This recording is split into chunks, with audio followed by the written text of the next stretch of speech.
আমি ভালো আছি। আমি একটা গরু পালছি। এই গরুটা আমি কোরবানির জন্য 1,10,000 টাকা বিক্রি করছি। 1,10,000 টাকা রাত দিন প্রায় সবসময় খলি ভুসি গরুরে কিনি খাওয়াইতাম, কিন্তু তার প্রতি এরকম মায়া লাগতেছে, মনে হয় যেন আপন সন্তানের মতো।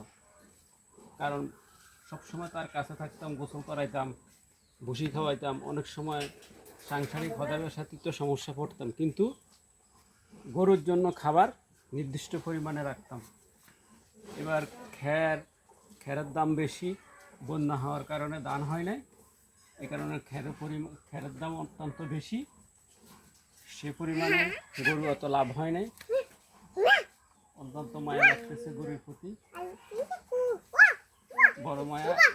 1,90,000 টাকা দিছে, আজকে দিছে 1,00,000, আজকে দিছে 20,000 টাকা। 20,000 টাকা দিছে, কিছুক্ষণ পরে গরু নিয়ে যাবে। এখন আজকে শুক্রবার, সন্ধ্যা নেমে আসতেছে। এই বলছে আমার টাকা দিয়ে বলতেছে আমরা আসতেছি, গরু নিয়ে যাবে।